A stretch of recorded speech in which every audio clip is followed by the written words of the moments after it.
Welcome to GTPL news. నేను దీపికా రాజ్. వార్తల ముందుగా హెడ్లైన్స్ చూద్దాం. కేంద్ర ప్రభుత్వ కార్మిక వ్యతిరేక విధానాలపై 4 లేబర్ కోడ్లను రద్దు చేయాలని డిమాండ్ చేస్తూ సింగరేణి ఆర్జీవన్ జనరల్ మేనేజర్ కార్యాలయం వద్ద ధర్నా నిర్వహించిన కార్మిక సంఘాలు.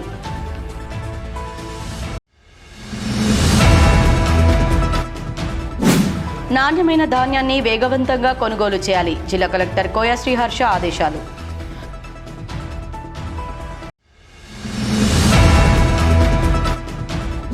రామగుండంలో 1x800 పవర్ ప్లాంట్ కు రాష్ట్ర కేబినెట్ ఆమోదం తెలిపితే దానిపై మాజీ మంత్రి హరీష్ రావు తప్పుడు ప్రచారం చేస్తున్నారంటూ గోదావరికని చౌరస్తాలో హరీష్ రావు దిష్టిబొమ్మను దగ్ధం చేసిన కాంగ్రెస్ శ్రేణులు.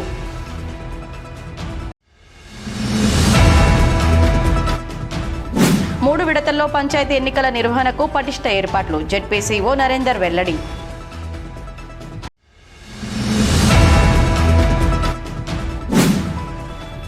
సింగరేణిలో మెడికల్ బోర్డు అవకతవకలపై ధ్వజమెత్తిన టీబీజీకేఎస్ అధ్యక్షుడు మిర్యాల రాజిరెడ్డి.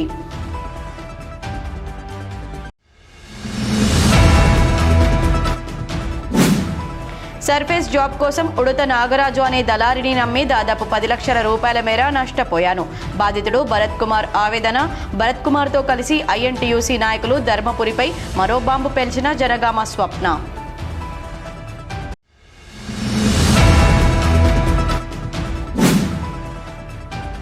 బూడిద దందాపై నిరుద్యోగుల జీవితాలతో చెలగాటమాడుతున్న ఎన్టీపీసీ యాజమాన్యం. టీఆర్ఎస్డీ పార్టీ రాష్ట్ర ప్రధాన కార్యదర్శి తోడేటి శంకర్ గౌడ్ ఆరోపణ.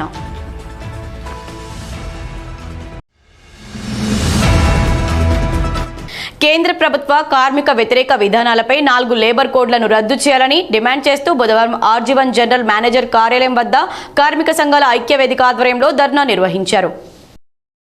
ఈ ధర్నాలో ఏఐటీయూసీ, ఐఎన్టీయూసీ, సిఐటియు, టీబీజీకేఎస్ సంఘాల నాయకులు కొరిమి రాజ్ కుమార్, ఎం శ్రీనివాస్, టి రాజిరెడ్డి, మాదాసు రామ్మూర్తిలు కేంద్ర ప్రభుత్వ కార్మిక వ్యతిరేక విధానాలను ఎండగడుతూ ప్రసంగించారు. ముఖ్యంగా కార్మిక వర్గం పోరాడి సాధించుకున్న 29 కార్మిక చట్టాలను యథావిధిగా కొనసాగించాలని, కొత్తగా కేంద్ర ప్రభుత్వం ప్రవేశపెట్టిన 4 లేబర్ కోడ్లను వెంటనే రద్దు చేయాలని వారు డిమాండ్ చేశారు. లేకుంటే సింగరేణి వ్యాప్తంగా అన్ని కార్మిక సంఘాలను కలుపుకొని మరిన్ని ఆందోళన కార్యక్రమాలు చేపడతామని వారు హెచ్చరించారు. ఏవైతే లేబర్ కోడ్లను నిన్న 21 అమలు చేస్తా ఉన్నారో దానికి నిరసనగా ఈరోజు చేస్తున్న సందర్భం. గతంలోనే 2019-20 చేసిన దానికి ఏదైతే రాష్ట్రపతి ఆమోద ముద్ర వేయగానే 22లో ఆగస్టు 28-29-2022లో 2 రోజుల సమ్మె మన కార్మిక వర్గం చేశారు. అదేవిధంగా మన జూలై 29న చేశారు. మళ్ళీ బెదరకుండా అదరకుండా ఈరోజు వాటిని అమలుపరిచే విధంగా మోడీ ప్రభుత్వం తెచ్చింది. దీనికి ప్రధాన కారణం ఈరోజు మనం ఒకటి ఆలోచించాలి. ఈరోజు చిలక పలుకులు పలుకుంటే కోడ్లు వచ్చిన లాభాలు ఉన్నాయని కొంతమంది చెప్తా ఉన్నారు. నేను అంటా ఉన్నా, ఈరోజు స్పెషల్ ఎకనామిక్ జోన్ పేరు మీద, సెజ్జల పేరు మీద ప్రభుత్వాలు భూమి ఇచ్చిన దాంట్లో పరిశ్రమలు కట్టుకున్న ఎవరైతే అధిపతులు ఉండో అందులో ఇంతవరకు యూనియన్ పెట్టుకోనియలేదు. అంటే ఈనాడు ఇన్ని చట్టాలున్నా, పకడ్బందీ చట్టాలున్నా యూనియన్ పెట్టుకోవడానికి అవకాశం ఇంకా కల్పించని ఈ పరిస్థితిలో కోడ్లు ఉంటే యూనియన్ పెట్టుకొని ఇస్తారా? అందుకనే ఈరోజు వేతనాల కోడ్ కానీ, పారిశ్రామిక సంబంధాల కోడ్ కానీ, లేకపోతే ఆక్యుపేషనల్ కోడ్ కానీ, లేకపోతే ఇది వర్కింగ్ దాంట్లో ఆరోగ్యం మిగతా కోడ్ కానీ ఏం చెప్తా ఉన్నాయి, ఈరోజు మొత్తం నడ్డి విరిచి కూరలు తీసిన పరిస్థితి కనబడతా ఉంది.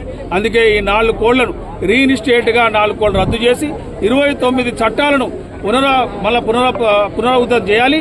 అట్లయితేనే ఈరోజు కార్మిక వర్గం ఈరోజు వారి స్థానంలో పనిచేస్తారు. లేకపోతే ఇది అంతం కాదు, ఆరంభమే. 21వ తారీఖు నాడు నరేంద్ర మోడీ ప్రభుత్వం 29 జీవోలు రద్దు చేసి 4 కోడ్లు చేసిన దానికి వ్యతిరేకంగా దీని అమలు అడ్డుకోవాలని చెప్పి ఇలా కార్మిక సంఘాలు ముక్త కంఠంతో ఇలా రోడ్ల మీదకి వచ్చినాయి.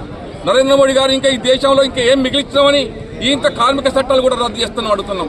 ఇక మొత్తం పారిశ్రామికవేత్తలకంతా కూడా ప్రభుత్వ ఆస్తులన్నీ దోషపెడితే, దాదాపు బ్యాంకులో ఇచ్చుకున్న లోన్లన్నీ కూడా మాఫీ చేస్తే, వడ్డీలు మాఫీ చేస్తే, ఇంకా ఈ దేశానికి ఇంకా ఏం మిగిలించామని నువ్వు అధికారులు చెప్పుకోతా ఉన్నాం.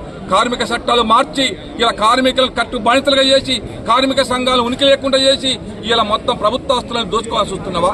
ఇప్పటికే ఇలా ఫారెస్ట్లో ఉన్న రాడికల్స్ మీద కూడా మొత్తం దాడి చేసి వారికి అడవులన్నీ దోచుకుపెట్టి ఆదానికి అంబానికి దోచుకుంటా చూడబడుతుంది. ఈ దేశంలో ఇంకా నాకు తెలిసినంత వరకు కార్మిక చట్టాలు అమలైతే ఇంకా ఈ దేశం అంధకారంగా తప్పదు. ప్రభుత్వ రంగ సంస్థలు మూస్తే ఇంకా ఏమీ మిగిలే పరిస్థితి లేదు. పక్కన ఇప్పటికే ఎన్టీపీసీలో ఎన్నికలు జరిగినాయి.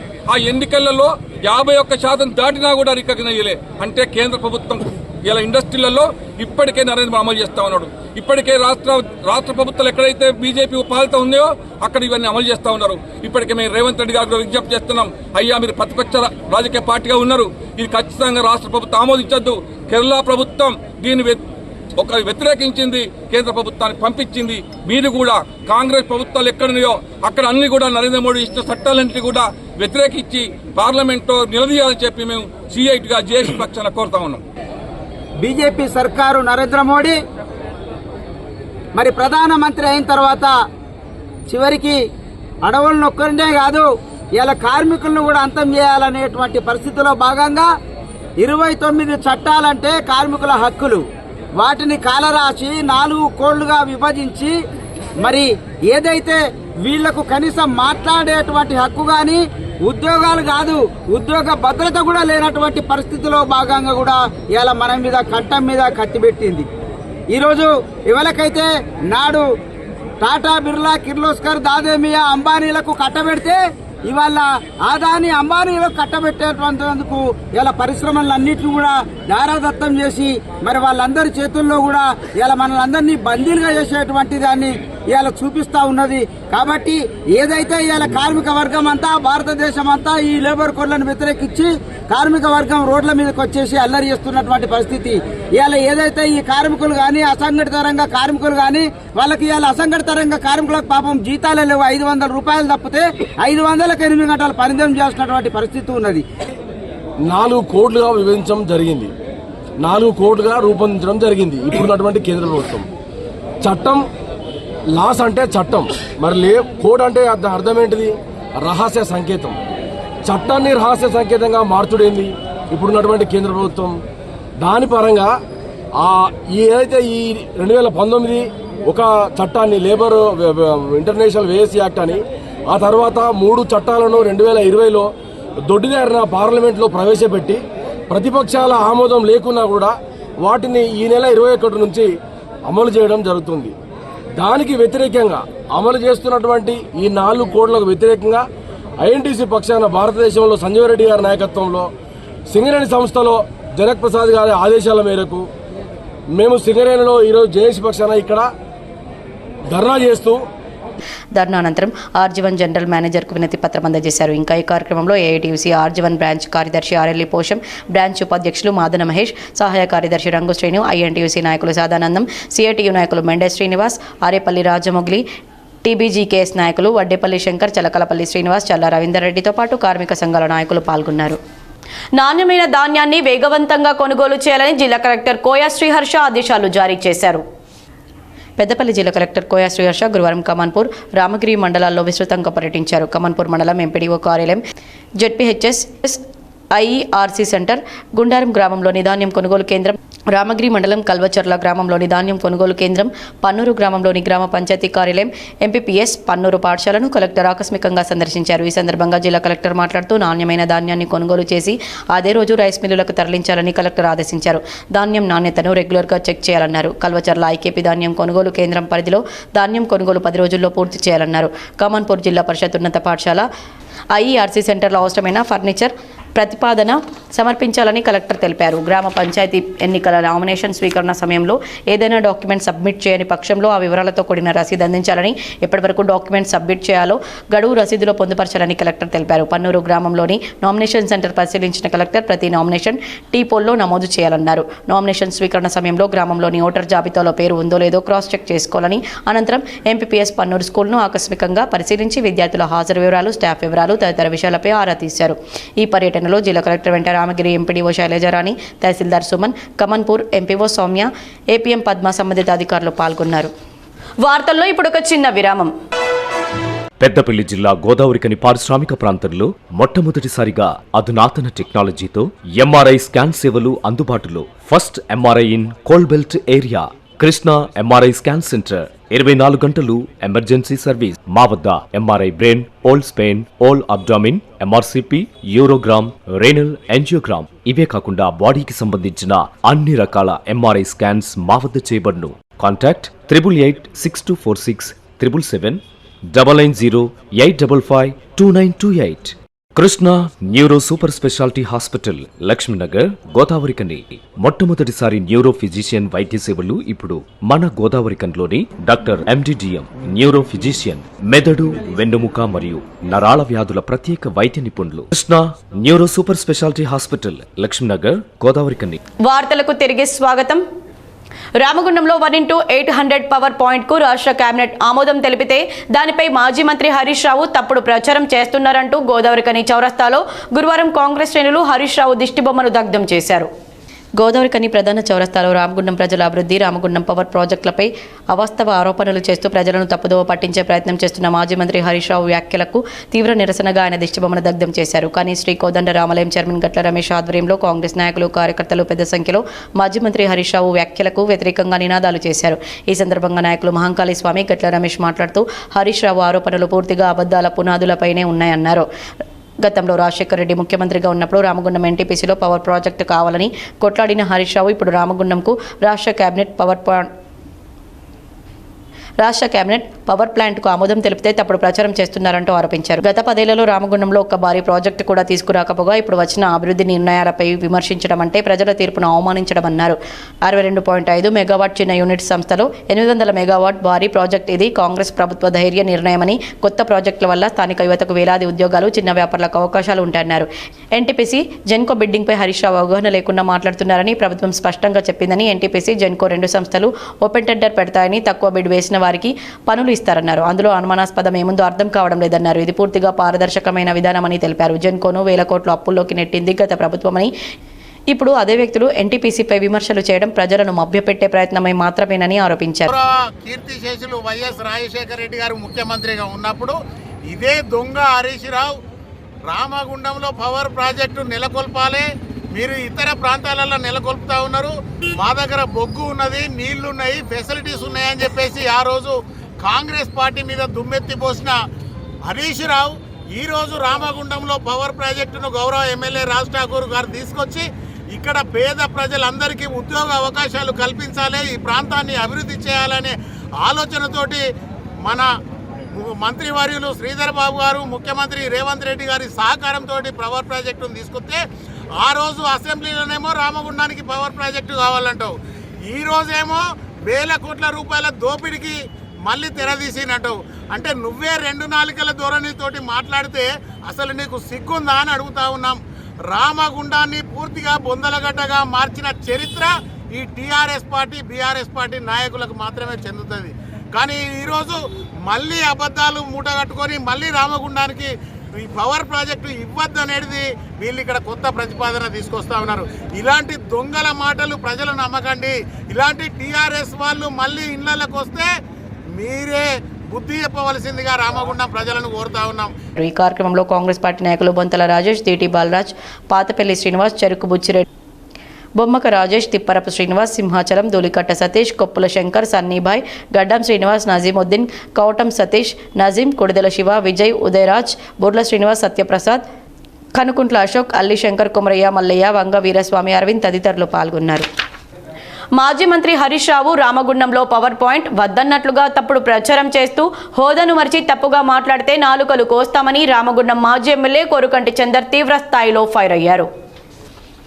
గోదావరికనిలో కాంగ్రెస్ పార్టీ నాయకులు మాజీ మంత్రి హరీష్ రావు దిష్టిబొమ్మను దగ్ధం చేయడాన్ని, మాజీ మంత్రి అన్న గౌరవం లేకుండా ఇష్టం వచ్చిన రీతిలో కాంగ్రెస్ పార్టీ నాయకులు స్థాయిని మరిచి మాట్లాడడం పట్ల మాజీ ఎమ్మెల్యే కోరుకంటి చందర్ గురువారం గోదావరికని 1 టౌన్ పోలీస్ స్టేషన్లో ఫిర్యాదు చేశారు. ఈ సందర్భంగా మాజీ ఎమ్మెల్యే మాట్లాడుతూ మాజీ మంత్రి హరీష్ రావు రామగుండంలో పవర్ ప్లాంట్ వద్దని అనలేదని, ఎన్టీపీసీ సంస్థ ఒక్క యూనిట్ 7 రూపాయలకు ఇస్తుందని, బయట నుండి మనకు 5 రూపాయలకే దొరుకుతుందని, అలాంటప్పుడు రాష్ట్ర ప్రభుత్వం 10,000 కోట్లను వెచ్చించి పవర్ ప్లాంట్ను ఆమోదించడం ఎందుకని మాత్రమే ప్రశ్నించారన్నారు. దానికి సమాధానం చెప్పాల్సిన బాధ్యత కేబినెట్ మంత్రులు, ముఖ్యమంత్రిపై ఉండగా ఇక్కడ కాంగ్రెస్ పార్టీ నాయకులు అనవసరంగా తప్పుడు ప్రచారం చేస్తూ దిష్టిబొమ్మను దగ్ధం చేయడం ఏమిటని ప్రశ్నించారు. అనవసరంగా పిచ్చిగా మాట్లాడితే నాలుక చీరేస్తామని ఆగ్రహం వ్యక్తం చేశారు. ఇక మీరు ఉండేది 500 రోజులు మాత్రమేనని, అది ప్రజలు ఎప్పుడో డిసైడ్ చేశారన్నారు. దమ్ముంటే హరీష్ రావు మాట్లాడిన దానిపై సమాధానం చెప్పాలని, ఇలాంటి పిచ్చి ఆలోచనలను మానుకోవాలని హితవు పలికారు. తన్నీరు హరీష్ రావు గారి దిష్టిబొమ్మను దానం చేయడంతో పాటు ఇష్టం ఉన్నటువంటి పరుష పదజాలంతో అసలు వాళ్ళ స్థాయిని మించి మాట్లాడడాన్ని మేము తీవ్రంగా ఖండిస్తూ ఉన్నాం. నిన్న హరీష్ రావు గారు ప్రెస్ మీట్లో మాట్లాడేటువంటి నిజాన్ని మాట్లాడితే తట్టుకోలేనటువంటి ఓర్చుకోలేనటువంటి ఈ రామగుండం నియోజకవర్గంలో ఉన్నటువంటి నాయకులు మతి స్థిమితం లేనటువంటి విధంగా మాట్లాడినటువంటి పరిస్థితి ఇలా మేము కల్లారా చూసినాం. హరీష్ రావు గారు ఏమన్నారు? గతంలో అసెంబ్లీలో మీ రేవంత్ రెడ్డి గారు 5 రూపాయలకే కరెంటును కొనుగోలు చేస్తున్నాము, ఎన్టీపీసీ వాళ్ళు 7 రూపాయలు యూనిట్కు అడుగుతూ ఉన్నారు, దానికంటే మేము కొనుగోలు చేసేదే తక్కువ వస్తుందని చెప్పేసి మాట్లాడినారు. నిన్నటికి నిన్న క్యాబినెట్లో రామగుండంలో పవర్ ప్లాంట్ కోసం 10,880 కోట్ల రూపాయలను క్యాబినెట్ ఆమోదం తీసుకున్నారు. మరి 5 రూపాయలకే దొరుకుతుందన్నటువంటి యూనిట్ 7 రూపాయలకే ఎన్టీపీసీ యూనిట్ ఇస్తా అన్నా కూడా ఇలా 10 రూపాయలకే 800 యూనిట్లు అంటే సుమారు 8 రూపాయలు. ఆ రోజే చెప్పిండు ప్లాంట్ ఇవాళ ఎన్టీపీసీలు పెడితే ఇవాళ మేము మంజూరు ఇస్తే 6 ఏళ్ల వరకు కంప్లీట్ చేస్తారు, ఆ 6 ఏళ్ల తర్వాత దాని రేటు పెంచుతారు, అదేవిధంగా యూనిట్ కాస్ట్ కూడా పెంచుతారు. మరి ఇలా మీరు 10,880 కోట్లు ఇలా మంజూరు చేస్తాము అని క్యాబినెట్ తీర్మానం చేసింది. మరి ఇక్కడ 300 ఎకరాలు మాత్రమే ఇలా ఉన్నది, ఎఫ్జేడీ కూడా పెట్టాలి. మరి ఇది 6 ఏళ్ళు పడుతుంది. మరి అప్పటికి ఈ యొక్క ప్లాంట్ కాస్ట్ 14 నుంచి వెళ్ళి 15,000 కోట్లు పెరిగింది అంటారు. అంటే మీరు యూనిట్కు ధర 10 రూపాయలకు ఇలా తెలంగాణ రాష్ట్రం తీసుకోవడానికి క్యాబినెట్ ఆమోదం తెలుపుతున్నారా అని ఇలా హరీష్ రావు గారు ప్రశ్నించారు. ఆ ప్రశ్నకు మీరు సమాధానం చెప్పండి. ఎమ్మెల్యే చెప్తాడా, ముఖ్యమంత్రి చెప్తాడా, వాళ్ళు చెప్పాలి. కానీ ప్లాంట్ వద్దు అని అనలేదు. ప్లాంట్ వద్దన్నట్టు దొంగ ఇష్టం ఉన్నట్టు మాట్లాడితే 4 ఏళ్ళు కోసుడుంటుంది. జాగ్రత్త. ఏమనుకుంటుర్రు? ఇంకెన్ని రోజులు ఉంటారు మీరు పదవిలో? 500 రోజుల కంటే మీరు ఒక్క రోజు కూడా ఎక్కువ ఉండేది లేదు. తీవ్ర అనారోగ్యంతో బాధపడుతూ విధులు నిర్వహించలేని కార్మికులను medical board fit for same job అంటూ పేర్కొనడం అమానవీయమని, అవకతవకలకు నిదర్శనమని టీబీజీకేఎస్ అధ్యక్షులు మిర్యాల రాజిరెడ్డి ధ్వజమెత్తారు. గోదావరికని ప్రెస్ క్లబ్లో గురువారం ఏర్పాటు చేసిన మీడియా సమావేశంలో ఆ సంఘం వర్కింగ్ ప్రెసిడెంట్ మాదాసు రామ్మూర్తితో కలిసి ఆయన మాట్లాడారు. ఇటీవల నిర్వహించిన మెడికల్ బోర్డులో గత సంవత్సరం ఏప్రిల్ నెల నుండి నేటి వరకు దాదాపు సంవత్సరంన్నర కాలంగా అనారోగ్యంతో విధులు నిర్వహించలేక, జీతాలు లేక, సగం వేతనం కూడా రాకుండా ఉన్న 129 మంది కార్మికులకు మెడికల్ బోర్డు నిర్వహించి అందులో 13 మందికి తిరిగి ఫిట్ ఫర్ సేమ్ జాబ్, సర్ఫేస్లో ఉన్న 36 మందికి తిరిగి సర్ఫేస్ జాబ్ ఇచ్చారని ఆరోపించారు. మెడికల్ బోర్డుకు రెఫర్ చేయబడిన వారంతా తీవ్ర అనారోగ్యంతో ఉన్నారని, సింగరేణి యాజమాన్యం, వైద్యులు, అడ్వైజ్డ్ మెడికల్ బోర్డుకు, హయ్యర్ సెంటర్కు రెఫర్ చేయబడిన వారేనని అన్నారు. అందులో కొందరు కృత్రిమ కాలుతో, గుండెకు, మెదడులో నరాలకు స్టంట్ వేయబడిన వారని, పక్షవాతంతో ఉన్నవారని, అధిక షుగర్, బీపీ మూలంగా వైద్యులు సర్జరీకి నిరాకరించిన వారికి సైతం ఫిట్ ఫర్ సేమ్ జాబ్ అని ఇవ్వడం దారుణమన్నారు. గని ప్రమాదానికి గురైన వారికి సర్ఫేస్లో కొంతకాలం విధులు నిర్వహించడానికి అవకాశం ఇచ్చి మెడికల్ బోర్డుకు పంపకుండా తిరిగి ఇప్పుడు ఫిట్ ఫర్ సేమ్ జాబ్ అంటూ గతంలోని విధులు నిర్వహించాలని ఒత్తిడి తెస్తున్నారని ఆరోపించారు. 36 మంది సర్ఫేస్లో విధులు నిర్వహిస్తున్న కార్మికులకు తిరిగి సర్ఫేస్ జాబ్ ఇచ్చారని విమర్శించారు. మైనింగ్ స్టాఫ్కు సర్ఫేస్లో సూటబుల్ జాబ్ ఇవ్వడానికి ఒప్పందం కుదుర్చుకున్నామని, జబ్బలు చర్చుకున్న గుర్తింపు సంఘం ఏఐటీయూసీ ఆ మైనింగ్ స్టాఫ్లో వారికి సైతం జనరల్ మజ్దూర్గా ఇవ్వడంపై ఏం సమాధానం చెప్తారని ప్రశ్నించారు. మెడికల్ బోర్డు పేరుతో కార్మికులకు అన్యాయం చేయడానికి టీజీబీకేఎస్ తీవ్రంగా ఖండిస్తుందన్నారు. రెగ్యులర్ మెడికల్ బోర్డు నిర్వహించాలని డిమాండ్ చేశారు. సింగరేణి యాజమాన్యం ప్రభుత్వం చెప్పేదొకటి చేసేదొకటని, కార్మికులకు న్యాయం కోసం ప్రభుత్వంపై యాజమాన్యంపై ఒత్తిడి తేవాలని, స్థానిక సంస్థల ఎన్నికల్లో తగిన నిర్ణయం తీసుకోవాలని కార్మికులకు పిలుపునిచ్చారు.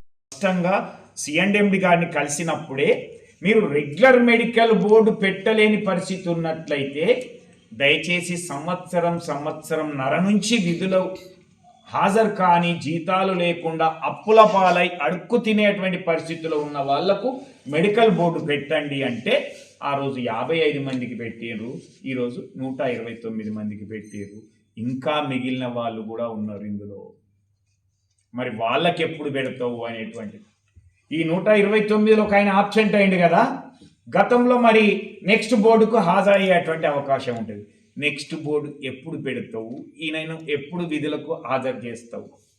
ఈయన మళ్ళీ మెడికల్ బోర్డు అయ్యేంత వరకు ఈయనకు డ్యూటీలు ఉండవు. మీకు అట్టిగానే ఫిట్ ఇచ్చడానికి కూడా లేదు.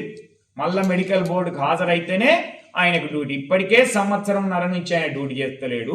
మళ్ళీ బోర్డు ఎప్పుడు పెడతావు, ఆయనకి ఏమవుతుంది అనేటువంటిది ఒక ప్రశ్న. అంతేకాకుండా ఈరోజు అనేక అంటే ఇందులో అడ్వైజ్డ్ దాంట్లో ఇంకొక విషయం కూడా ఉన్నది. మైన్ యాక్సిడెంట్ అయినటువంటి వాళ్ళు కూడా దీంట్లో రాబడినరు. అంటే 16 నెలల నుంచి 24 నెలల సర్వీసు మాత్రమే మిగిలిపోయినటువంటి కార్మికులకు పెట్టేటువంటి మెడికల్ బోర్డా, లేదా రివ్యూకు పోయినట్టు హయ్యర్ సెంటర్కు పోయినటువంటి పిలువబడినటువంటి మొన్న 55 మందికి పెట్టినటువంటి జూలైలో పెట్టినటువంటి మెడికల్ బోర్డా, లేదా ప్రతి నెల మెడికల్ బోర్డులో 10 మందిని అడ్వైజ్డ్ మెడికల్ బోర్డు వాళ్ళను పిలిచేటువంటి ఆనవాయితీ ప్రకారంగా పిలిచేటువంటి 125 మంది అడ్వైజ్డ్కి సంబంధించినటువంటి మెడికల్ బోర్డా. దీని మీద స్పష్టత లేనటువంటి గుర్తింపు సంఘం ఏఐటీసీ అయితేంది, ప్రాతినిధ్య సంఘం ఐఎన్టీసీ అయితేంది, ఇంకొన్ని సంఘాలు చేస్తున్నటువంటిది ఇది నా ఫలితంగానే వచ్చింది అని చెప్పుకునేటువంటి కార్మిక సంఘాల నాయకులకి తెలంగాణ బొగ్గడి కార్మిక సంఘం ఒకటే తెలియజేస్తూ ఉన్నది. మొన్న పెట్టినటువంటి బోర్డు మీద మీకు అవగాహనతో మాట్లాడినట్టుగా కనిపించట్లేదు. మిత్రులకు నమస్కారం.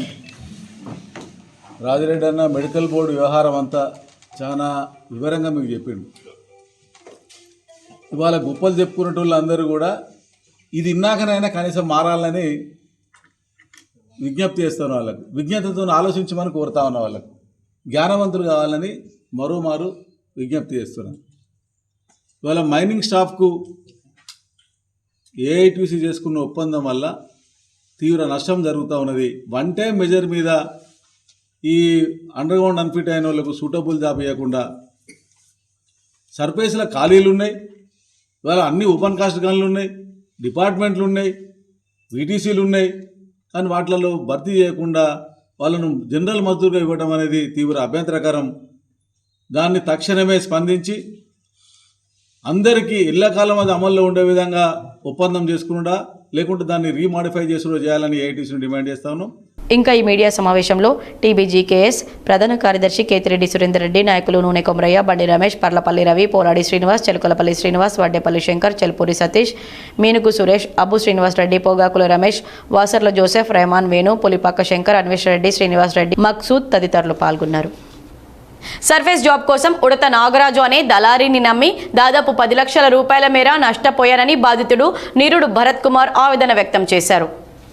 గోదావరికని ప్రెస్ క్లబ్లో గురువారం ఏర్పాటు చేసిన మీడియా సమావేశంలో జనగామ స్వప్నతో కలిసి సర్ఫేస్ జాబ్ విషయంలో తనకు జరిగిన అన్యాయాన్ని భరత్ కుమార్ వివరించారు. తాను 2022లో సింగరేణి జాబ్కు అపాయింట్ అయ్యానని, GDK2 ఏ ఇంక్లైన్లో అండర్ గ్రౌండ్లో వర్క్ చేస్తున్న తనకు బయట యాక్సిడెంట్ జరగడంతో తనకు సర్ఫేస్ జాబ్ కావాలని ఉడత నాగరాజు అనే వ్యక్తిని ఆగస్టు 13, 2024లో సంప్రదించానన్నాడు. అందుకు అతను కొంత డబ్బును అడగగా అందులో 1,50,000 తనకు తెలిసిన వ్యక్తి ఫోన్ నుండి ఆన్లైన్ ద్వారా మరికొంత డబ్బును నగదు రూపంలో ఇవ్వడం జరిగిందని వెల్లడించాడు. కానీ ఇప్పటికీ సంవత్సరం గడిచినా కూడా తనకు సర్ఫేస్ జాబ్ ఇప్పించకపోవడంతో సదరు వ్యక్తిని నిలదీయగా తన డబ్బులు తనకు ఇస్తానని, డ్యూటీలో చేరాలని సమాధానం ఇస్తున్నారని తెలిపారు. తాను ఫిట్ ఫర్ జాబ్ అని తీసుకుని డ్యూటీలో చేరితే మళ్ళీ అండర్ గ్రౌండ్ జాబ్ వస్తుందని, ఇంతకాలం తాను జాబ్ చేయకుండా దీపావళి బోనస్, దసరా అడ్వాన్స్ జీతం రూపంలో 10 లక్షల రూపాయల వరకు నష్టపోవడం జరిగిందన్నారు. ఈ విషయమే తాను పోలీస్ స్టేషన్లో కంప్లైంట్ చేయగా కంప్లైంట్ తేదీ కన్నా ముందే డబ్బులు ఫోన్ ద్వారా ఆన్లైన్లో పంపిన వ్యక్తికి తిరిగి చెల్లించినట్లుగా తప్పుడు పత్రాలు సృష్టించారని ఆరోపించారు. జనగామ స్వప్న మాట్లాడుతూ ఐఎన్టీయూసీ నాయకుడు ధర్మపురి అనుచరుడిగా ఉన్న ఉడత నాగరాజు నిర్వాహక మూలంగా భరత్ కుమార్ అన్ని విధాలుగా నష్టపోవడం జరిగిందని ఆరోపించారు. ఆన్లైన్ రూపంలో 1,50,000 రూపాయలకు మాత్రమే ఆధారాలున్నాయని, ఇంకా దాదాపు 7 లక్షల రూపాయల మేర ధర్మపురి వెనకల ఉండి ఉడత నాగరాజు ద్వారా భరత్ కుమార్ నుండి తీసుకోవడం జరిగిందని వెల్లడించారు. భరత్ కుమార్కు న్యాయం జరగాలని కోరుకున్నారు. నీరుడు భరత్ కుమార్ అన్న 2A మైన్లో చేస్తా. నేను అపాయింట్మెంట్ వచ్చేసి 22లో అన్న. నేను నాకు యాక్సిడెంట్ అయ్యింది బయటనే, ఇది మైన్ కూడా కాదు. నేను ఒక అన్నకి అప్రోచ్ అయ్యాను, ఇట్లా గ్రేవెన్స్ పెట్టుకుందామని. నేను గ్రేవెన్స్ పెట్టుకున్నా ఇది ఆల్రెడీ. ఇది దగ్గర వచ్చేసి 13th 8th month 2024లో పెట్టిన తర్వాత నాకు మళ్ళీ ఒక 1 week తర్వాత నేను కొత్తగూడెం హాస్పిటల్ కూడా పోయినా. మళ్ళీ కొత్తగూడెం హాస్పిటల్ పోతే నాకు ఇచ్చారు 4 months అని రెస్ట్ ఇచ్చారు అన్ఫిట్ అని. తర్వాత నేనేం చేసిన, మళ్ళీ నేను ఉడత నాగరాజు అన్నని నేను అప్రోచ్ అయినా. అన్న నాది ఇట్లా అండర్ గ్రౌండ్ కదా, దానికి సర్ఫేస్ చేపిస్తారా అని అంటే, సరే ఒక సర్ఫేస్ చేపిస్తుంది అని అంటే పర్లేదన్న మరి ఏంటిది అని అంటే అమౌంట్ ఎంత ఖర్చు అయితే పలానా ఇంత ఖర్చు అవుతానా అంటే సరే అని అన్నమాట. నేను మళ్ళీ ఏం చేసిన, నేను మళ్ళీ 1,50,000 కొట్టించిన. నేను 1,50,000 కొట్టించిన. ఇది మా ఫ్రెండ్తోని ప్రవీణ్ సూర్య అని, ఆయన కూడా ఇక్కడనే ఉంటాడు గోవర్కర్లో. ఆయనతో నేను డైరెక్ట్ ట్రాన్సాక్షన్ కొట్టించిన. ఇది ఇందులో ఉంటుంది కింద భరత్ మెడికల్ అని కూడా ఉన్నాయి, ఇందులో మెన్షన్ చేసి కూడా ఉన్నాయి. ఇందులో ఇక్కడ ఏమవుతుందని అంటే మళ్ళీ నేను ఇంటికి వచ్చి నన్ను బెదిరించింది. ఇది వాట్సాప్లో పంపించిన. ఇది ఏమైందన్న, ఏమైంది, ఇంకెన్ని రోజులు అవుతుంది అన్నట్టుగా అంటే ఇప్పుడు దగ్గర 1 year అవుతుంది. ఇప్పుడు 18th 11th month రోజు పోతే టిల్లో ఇవాళ నవంబర్కి ఇప్పటికి నాది 1 year అవుతుంది డ్యూటీ. ఇప్పుడు మొన్న రీసెంట్గా ఆయన నాకు కాల్ చేస్తామని అంటే ఇప్పుడు డ్యూటీ ఎక్కువ ఫిట్ తీసుకో అని చెప్తే ఇప్పుడు ఫిట్ తీసుకుని నాకు అండర్ గ్రౌండే వస్తుంది కదా అన్న, సర్ఫేస్ రాదు కదా. మరి నేను ఇంత ప్రాబ్లం ఫేస్ చేసినా కూడా మా డాడీ కూడా చనిపోయాడు. నేను అన్ని డబ్బులు ఇచ్చుకుంటా, లిక్విడ్ క్యాష్ ఇచ్చుకుంటా, అన్నీ చేసుకుంటా, అటు తిరుగుకుంటా ఇటు తిరుగుకుంటా, వీళ్ళని హైదరాబాద్ తీసుకెళ్ళుకుంటా, నా సొంత కారే పెట్టేటాను. నేను ఇచ్చిన రోజులు కూడా ఉన్నాయి. ఆ కార్ రిపేర్ అయినా కూడా ఆ కార్ ఖర్చు అంతా నేనే పెట్టుకున్నా. కానీ కనీసం ఆ కారు ఏంటిది ఏం సంగతి అని ఎన్ని పైసలు అని కూడా అడగాలి లేరు. కనీసం వాళ్ళంతా వాళ్ళు హ్యాపీగా ఉన్నారు, వాళ్ళు డ్యూటీ చేసుకుంటారు, అందరు సంతోషంగా. నేను ఇక్కడ కొలాప్స్ అయిపోతున్నా. మొత్తం నా లైఫ్ అంతా నాశనం చేసేసారు. అనవసరంగా అసలు నేను ఏంటిది అసలు ఐఎన్టీసీలు ఎందుకున్నట్టు అని కూడా అనిపిస్తున్నారు. నన్ను అసలు ఫిట్ సెక్రటరీ చేసిరన్న, బదిలీ వరకు ఫిట్ సెక్రటరీ ఎట్లా ఇస్తారన్న. అసలు ఫస్ట్ ఆఫ్ ఆల్ నేను ఎక్కిందే 21, 22 22లో అపాయింట్మెంట్ అయినా, నాకు బదిలీ వర్కరే ఉన్నది. బదిలీ వర్కర్ ఉన్నాక నాకు వద్దన్న, నాకు ఫిట్ సెక్రటరీ అవసరం లేదు అని అంటే ఫిట్ సెక్రటరీ ఉన్న రోజులు నా దగ్గర పైసలు ఉన్న రోజులు వాడుకున్నారు. ఫిట్ సెక్రటరీ తీసేసి మళ్ళీ అసిస్టెంట్ ఫిట్ సెక్రటరీ చేసారు నాకు. మళ్ళీ ఇప్పటికి కూడా ఉంటుంది ఫ్లెక్స్ అలా 2A మైండ్లో ఉంటుంది అలా. ఇక నేను తర్వాత నేను ఇట్లా లిక్విడ్ క్యాష్ ఇచ్చుకుంటా ఓసీ ఫైల్లో చేసిన. ఎప్పుడు క్యాషే ఇచ్చిన అన్న, నేను ఫోన్పే చేయకపోతే ఫోన్పే కూడా వద్దని చెప్పేటోళ్ళు వీళ్ళంతే. నాకు ఇక ఇక్కడ దాకా అయినా ఇంత నష్టపోయినా నేను. ఇది అన్న నా పరిస్థితి. ఎంత ఇచ్చిన మొత్తం దగ్గర క్యాష్ మీద ఒక 5 to 6 దాకా అయినాయి అన్న. ప్రూఫ్ మాత్రమే, ప్రూఫ్ లేకుండా ఇచ్చింది 7 లక్షలు. 7 లక్షలు పోగా నాగరాజు, ఉడత నాగరాజు ధరంపురి, ఐఎన్టీసీ ధరంపురి వల్ల స్టెఫ్ని. జై భీమ్ అన్న అందరికీ. ఐఎన్టీసీ ధరంపురి ఉడత నాగరాజు వీళ్ళు గతంలో కూడా వెంకటేష్ అని అన్న దగ్గర, ఇది చిన్న మ్యాటరే చెప్పాలి, అది చెప్తేనే ఇది ఈ మ్యాటర్ అర్థమవుతుంది. గతంలో కూడా వెంకటేష్ అన్న అనే ఒక సింగరేణి ఎంప్లాయీ దగ్గర నుండి దాదాపు లక్షలు ఈయన ధరంపురి పేరు వైశ్యపతి సత్యనారాయణ అనే పేరుతోటి కొన్ని కుంభకోణాలే చేసింది, ఉద్యోగాలు ఇస్తానని. ఆ కేసులో ఒక లేడీని ఇరికిచ్చి వీళ్ళు మాత్రం సేఫ్ సైడ్లో తప్పించుకున్నారు. ఐఎన్టీసీ ధరంపురి అనే ఈ గ్యాంగ్. ఇది పూర్వం జరిగితే ఇప్పుడు ప్రజెంట్ చిన్నగా ఇప్పుడిప్పుడే అపాయింట్మెంట్ సింగరేణిలో అయిన వాళ్ళని బదిలీ వర్కర్ని చూసేసుకొని సర్ఫేస్లు ఇస్తాము, ఇది ఇస్తాము, అది ఇస్తాము, కొంచెం డబ్బులు ఉన్న వాళ్ళని క్యాచ్ చేసి బండ్లు పెట్టమనుడు, నైట్ డ్రింక్ చేపియమనుడు, ఇట్లా అని చేసేసి. అయితే ఈ పర్సన్స్కి ఎవరైతే చూస్ చేసుకున్న ఈ పర్సన్స్కి ఏమన్నా హెల్త్ ప్రాబ్లం తోటి మెడికల్ సిక్ అయితే వీళ్ళని లక్షలు ఏంటంటే మా లిక్విడ్ క్యాషే ఇవ్వాలి. ఫోన్పే చేస్తే ఈ తమ్ముడు ఫోన్పే చేసిండు, 1,50,000 ఫోన్పే చేసిండు. ఫోన్పే చేసి వాళ్ళ ఫ్రెండ్ చెప్పిండు, అన్న నువ్వు ఇట్లా ఫోన్పే చేసి కింద పెట్టాలి నువ్వు, లేకపోతే వీళ్ళు ఫ్రాడ్ చేస్తారు అది అంటే. పాపం పెట్టిండు. భరత్ ఫర్ మెడికల్ అని పెడితే ఇతన్ని పిలిచి క్లాస్ స్పీకర్, మమ్మల్ని ఏం చేద్దాం అనుకుంటున్నావు, మాకు ఉద్యోగాలు ఉన్నాయి, మమ్మల్ని ఏం చేద్దాం, మమ్మల్ని ఇరికిద్దాం అనుకుంటున్నావు అనుకుంటే ఈ పిల్లోడికి క్లాస్ వీకి నేను ఏం చెయ్యను, ఆ 1,50,000 కూడా వదిలిపెట్టుకో అది అని అంటే, ఇంకా ఎవరిని అప్రోచ్ కాకుండా ఆ ఫ్రెండ్ని కూడా వదిలిపెట్టేసి ఎవరిని అప్రోచ్ కాకుండా ఈయన ఒక్కడిగా సింగిల్గా పోయి వాళ్ళ అమ్మకు కూడా తెలియకుండా ఫైనాన్స్ రోజు వచ్చి లొల్లి పెడుతుండే ఇంటి దగ్గర. నేనున్న లైవ్లో అతని దగ్గర నుండి దాదాపు 5 లక్షల నుండి ఇస్తా అంటే వీళ్ళు మేము కొత్తగూడెం పోతున్నాం నీ గురించే, మెడికల్ పోతున్నాం నీ గురించే, హైదరాబాద్ పోతున్నాం C&MD దగ్గరికి నీ గురించే అన్న కొద్దీ డబ్బులు తీసుకుపోయి ఇచ్చేసింది. ఇది ఖర్చు ఎట్లా తీసుకొస్తారు? ఇట్లా నా వీళ్ళ జీవితాలు, సింగరేణి ఎంప్లాయీల జీవితాలు నాశనం చేసుడు. ఈయన ఈ ధరంపూరికి బుద్ధి వస్తే చాలు, రాత్రి బుద్ధి వస్తే అరే బాబు బాటిల్ తీసుకురారా అంటే ఈయన ఇంట్లో దగ్గర నుండి పిల్లని వదిలిపెట్టి బాటిల్ తీసుకుపోయి ఇవ్వాలి. ఇది ఫ్యాక్ట్. నేను కూడా స్ట్రగుల్ అయినా, నా ట్రాన్స్ఫర్ని కూడా ఆపించుకోవడానికి నా దగ్గర కూడా వీళ్ళు ఏంటని అంటే లిక్విడ్ క్యాష్ కావాలని అంటారు. ఇది ఫ్యాక్ట్. నా దగ్గర ప్రూఫ్స్ కూడా ఉన్నాయి. లిక్విడ్ క్యాష్ ఇచ్చిన మనుషులను దొరకబట్టి మళ్ళీ లిక్విడ్ క్యాష్ ఇచ్చిన మనుషులను ఎస్కేప్ చేస్తారు, ట్రాన్స్ఫర్లు చేస్తారు, దూరంగా పంపిస్తారు. వాళ్ళు ఎక్కడ బయటపడతారు అని నెక్స్ట్ అది కూడా తీసుకొస్తున్నాం మేము. ధరంపూర్ని వదిలిపెట్టే ప్రసక్తే లేదు. ఇంకా ఈ మీడియా సమావేశంలో భరత్ కుమార్ తల్లి శశిరేఖ ఉన్నారు. వార్తల్లో ఇప్పుడు ఒక చిన్న విరామం. Ashok hospital Godavarikhani. Doctor Ashok MBBS DNB general surgery, general laser and laparoscopy surgeon, ex surgeon Singareni hospital Godavarikhani సారథ్యంలో ప్రారంభించబడింది. మా హాస్పిటల్ నందు రొమ్ముగడ్డలు, చీముగడ్డలు, కడుపులో నొప్పి, appendix, gall bladder, varicose veins, piles, fistula, కుటుంబ నియంత్రణ, కొవ్వు గడ్డలకు చికిత్స, ఆపరేషన్లు చేయబడును. లేజర్ ద్వారా అర్షములకి ఆపరేషన్, లాప్రోస్కోపీ ద్వారా గాల్ బ్లాడర్ సర్జరీ మా ప్రత్యేకత. అశోక్ హాస్పిటల్ పాత సాయి శ్రీనివాస హాస్పిటల్ బిల్డింగ్, పాత పోస్ట్ ఆఫీస్ ఎదురుగా, స్వతంత్ర చౌక్, గోదావరిఖని. Cell number 7680917248. వార్తలకు తిరిగి స్వాగతం. బూడిద దందాపై నిరుద్యోగుల జీవితాలతో ఎన్టీపీసీ యాజమాన్యం చెలగాట మాడుతుందని టీఆర్ఎస్జీ పార్టీ ప్రధాన కార్యదర్శి తోడేటి శంకర్ గౌడ్ ఆరోపించారు. రామగుండం నియోజకవర్గం తెలంగాణ రక్షణ సమితి డెమోక్రాటిక్ పార్టీ కార్యాలయంలో గురువారం ఏర్పాటు చేసిన సమావేశంలో టీఆర్ఎస్జీ పార్టీ ప్రధాన కార్యదర్శి తోడేటి శంకర్ గౌడ్ మాట్లాడుతూ ఎన్టీపీసీ యాజమాన్యం గత సంవత్సరం ఈ యాక్షన్ ద్వారా బూడిద లోడింగ్ కోసం నోటిఫికేషన్ విడుదల చేయడం జరిగిందని, అటు నోటిఫికేషన్లు ఈ ప్రాంతంలోని ముఖ్యంగా రామగుండం ప్రాంతంలోని చిన్న చితక, దళిత, బీసీ, ఎస్టీ, పేద వర్గాలకు చెందిన సుమారు 45 మంది కాంట్రాక్టర్లు టెండర్ వేసి బూడిద టెండర్ను దక్కించుకోవడం జరిగిందన్నారు. అటు టెండర్లు ఎవరికైతే ఎన్ని క్యూబిక్ మీటర్లు టెండర్ దక్కించుకున్నారో వాళ్ళు ఆ బూడిదను వెలికి తీయడానికి వాళ్లకు పర్మిషన్ ఇవ్వాల్సిన అవసరం ఎన్టీపీసీ యాజమాన్యానికి ఉందని అన్నారు. కానీ ఇక్కడ ఏం జరుగుతుందంటే ఎన్టీపీసీ వాళ్ళు కాంట్రాక్టర్ల వద్ద ఈఎండీ కట్టించుకొని టెండర్ వచ్చిన వాళ్ళ దగ్గర సిపిజీ అమౌంట్ 10% కట్టించుకొని వాళ్లకు కమిషన్ ఇవ్వకుండా ఎన్టీపీసీకి సంబంధించిన ఎవరైనా పలుకుబడి ఉపయోగించి వాళ్లకు లేదా ఎన్టీపీసీలోని అధికారులకు సంబంధించిన వాళ్లకు మాత్రమే పర్మిషన్ ఇచ్చి యాష్ లోడింగ్కు అవకాశం కల్పించడం అనేది ఒక మోసపూరితమైన కుట్ర అన్నారు. వాస్తవానికి వస్తే ఎన్టీపీసీ అధికారులే బినామీలను పెట్టుకుని బూడిద దందాలను నిర్వహిస్తున్నారా అనేది అర్థం కాని విషయంగా మారిందన్నారు. రామగుండం నియోజకవర్గంలో ఉన్న ఎమ్మెల్యే మౌనంగా ఉండి ఎన్టీపీసీ అధికారులకే వత్తాసు పలకడం ఏంటని ప్రజలు ఆలోచన చేస్తున్నారన్నారు.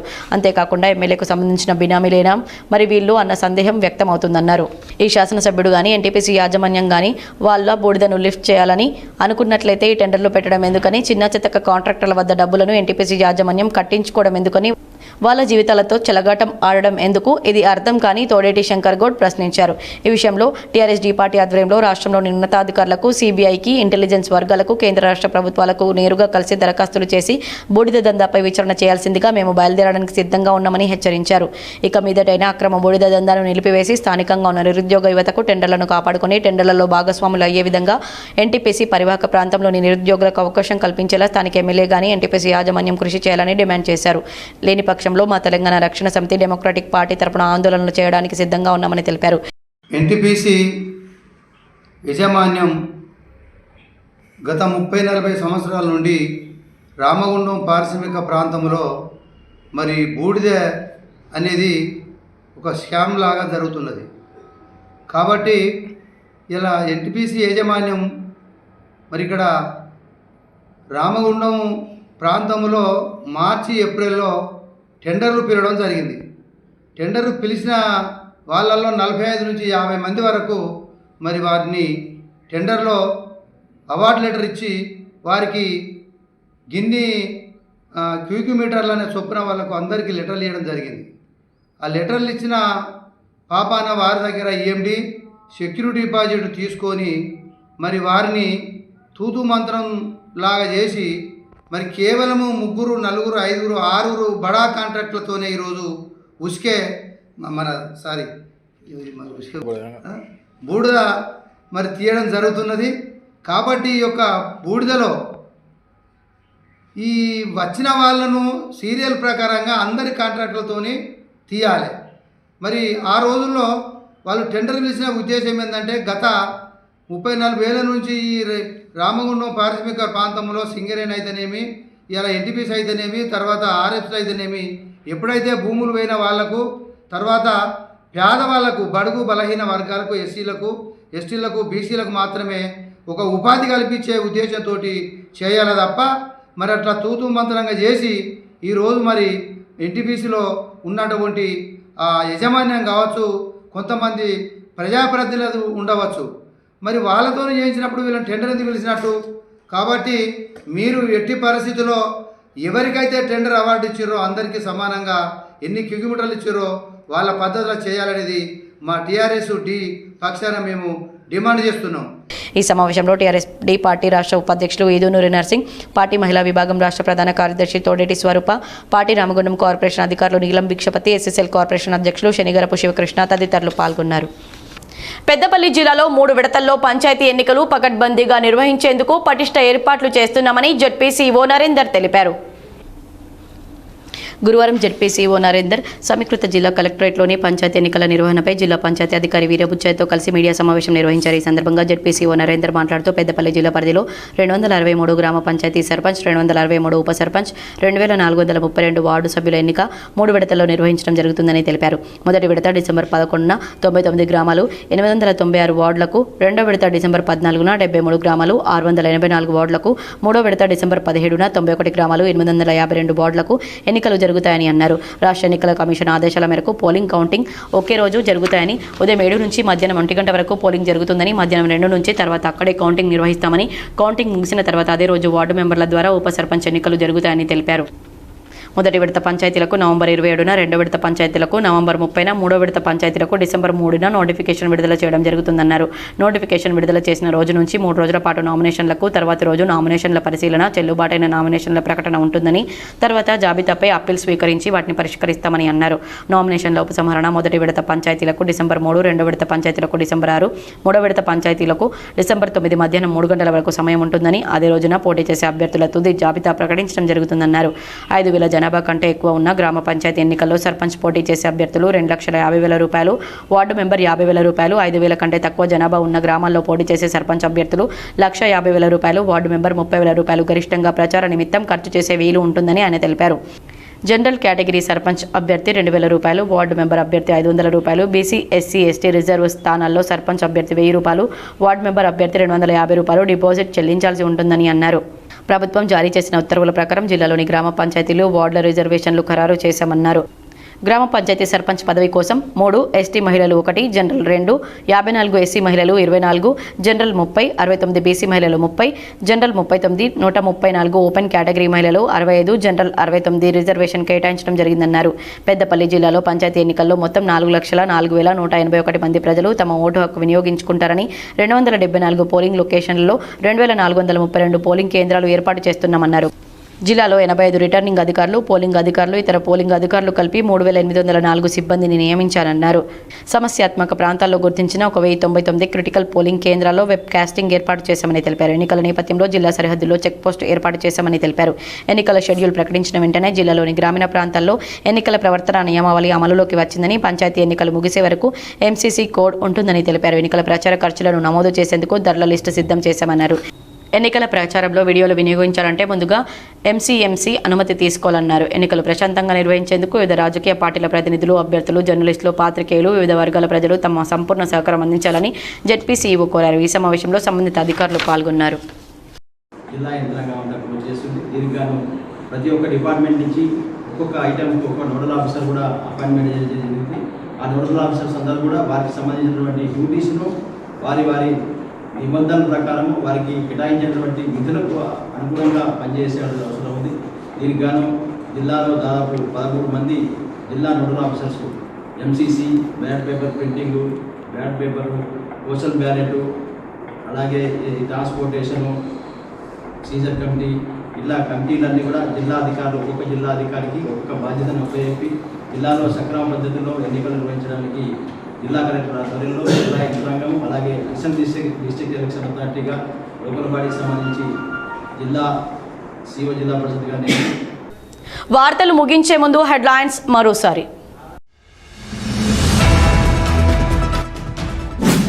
కేంద్ర ప్రభుత్వ కార్మిక వ్యతిరేక విధానాలపై 4 లేబర్ కోడ్లను రద్దు చేయాలని డిమాండ్ చేస్తూ సింగరేణి ఆర్జీవన్ జనరల్ మేనేజర్ కార్యాలయం వద్ద ధర్నా నిర్వహించిన కార్మిక సంఘాలు.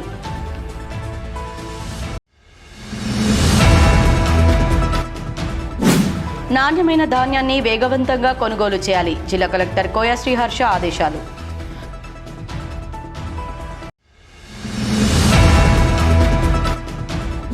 రామగుండంలో 1x800 పవర్ ప్లాంట్ కు రాష్ట్ర కేబినెట్ ఆమోదం తెలిపితే దానిపై మాజీ మంత్రి హరీష్ రావు తప్పుడు ప్రచారం చేస్తున్నారంటూ గోదావరికని చౌరస్తాలో హరీష్ రావు దిష్టిబొమ్మను దగ్ధం చేసిన కాంగ్రెస్ శ్రేణులు.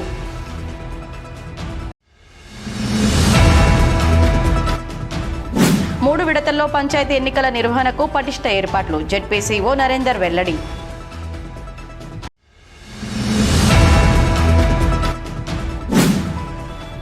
సింగరేణిలో మెడికల్ బోర్డు అవకతవకలపై ధ్వజమెత్తిన టీబీజీకేఎస్ అధ్యక్షుడు మిర్యాల రాజిరెడ్డి.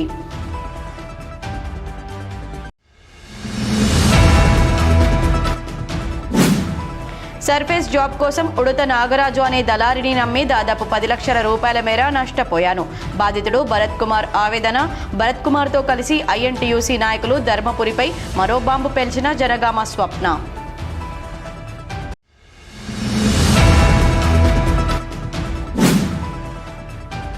బూడిద దందాపై నిరుద్యోగుల జీవితాలతో చెలగాటమాడుతున్న ఎన్టీపీసీ యాజమాన్యం. టీఆర్ఎస్డీ పార్టీ రాష్ట్ర ప్రధాన కార్యదర్శి తోడేటి శంకర్ గౌడ్ ఆరోపణ.